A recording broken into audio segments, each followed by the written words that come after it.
Assalamualaikum warahmatullahi wabarakatuh.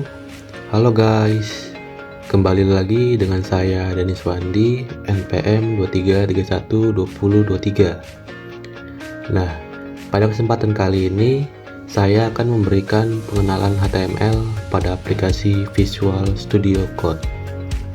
Oke, tanpa berlama-lama lagi, kita langsung saja ke videonya. HTML. Oke, HTML itu apa sih? Nah, HTML itu kepanjangan dari Hypertext Markup Language, yang artinya adalah bahasa markup yang digunakan untuk membuat dan menyusun struktur halaman web. Nah, jadi HTML ini menggunakan elemen-elemen seperti heading, paragraf, tautan, dan gambar untuk menampilkan konten di browser. Oke, next. Sejarah HTML. Awal mulanya itu HTML diciptakan oleh tim Berners-Lee pada tahun 1990-an sebagai cara untuk berbagi informasi melalui internet. Tentunya sejak itu HTML telah berkembang melalui berbagai versi, menambahkan fitur dan kemampuan baru untuk membuat web yang lebih dinamis dan interaktif. Oke, next. Struktur dasar HTML. Yang pertama, dokumen HTML. Jadi, setiap halaman web itu ditulis sebagai dokumen HTML. Nah, kenapa nih kita harus menulis sebagai dokumen HTML? Karena kalau kita tidak menulis sebagai dokumen HTML, maka web yang ingin kita buat itu tidak akan bekerja atau bisa dibilang gagal. Selanjutnya, dokumen ini dimulai dengan tag HTML dengan diakhiri tag HTML. Nah, supaya sistemnya web berjalan dan dapat kita aplikasikan. Selanjutnya, kepala dokumen.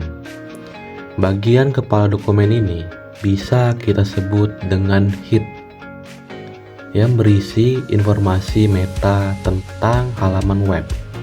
Nah, jadi kalau kita ingin membuat suatu informasi, itu harus diawali dengan kata head. Selanjutnya, badan dokumen. Nah, jika kita ingin memodifikasi badan dokumennya, itu kita harus beri tag nama body yang berisi konten yang akan ditampilkan di halaman web. Oke, next. Elemen dan atribut HTML. Yang pertama, elemen. Elemen adalah blok dasar HTML seperti tag p untuk paragraf dan tag img untuk gambar. Nah, jadi kalau kalian ingin membuat suatu paragraf atau teks, itu kita beri tag p. Nah, jika kalian ingin memberikan suatu gambar, kita beri tag image atau disingkatnya img. Yang kedua, atribut. Atribut ini memberikan informasi tambahan tentang elemen seperti src untuk menentukan sumber gambar. Oke, next. Judul dan heading. Pertama, judul halaman. Ketika kita ingin membuat suatu judul halaman, itu tentunya kita beri tag title. Supaya apa? Agar judul halaman web yang akan kita tampilkan itu langsung tampil di tab browser. Yang kedua, heading.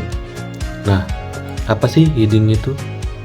Heading itu elemen yang digunakan untuk menandai judul atau subjudul di dalam sebuah halaman web, seperti tag H1, H2, H3, H4, hingga H6 dan seterusnya.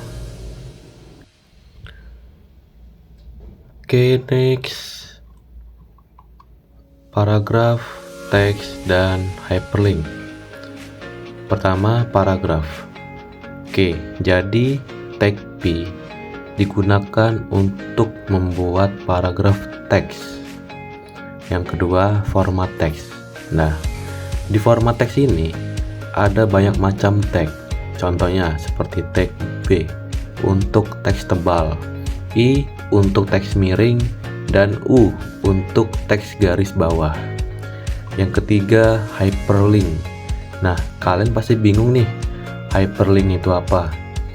Nah, jadi hyperlink itu elemen yang digunakan untuk membuat tautan seperti nama IG, nama email, dan lain-lain. Untuk hyperlink itu sendiri dapat menggunakan tag A. Oke, next. Nah, jadi kesimpulannya, HTML ini merupakan bahasa markup dasar untuk membuat dan menyusun konten web. Tentunya HTML ini juga menyediakan struktur dasar halaman web dengan elemen-elemen seperti heading, paragraf, daftar, dan gambar. Dengan menggunakan HTML, kita dapat membuat hasil web yang struktur, dapat diakses, dan kompatibel dengan berbagai browser dan perangkat. HTML ini juga berinteraksi dengan CSS untuk gaya dan JavaScript untuk interaktivitas, menjadikannya fondasi penting dalam pengembangan web. Oke, cukup sekian yang dapat saya sampaikan. Kurang lebihnya saya mohon maaf. Saya akhiri. Wassalamualaikum warahmatullahi wabarakatuh.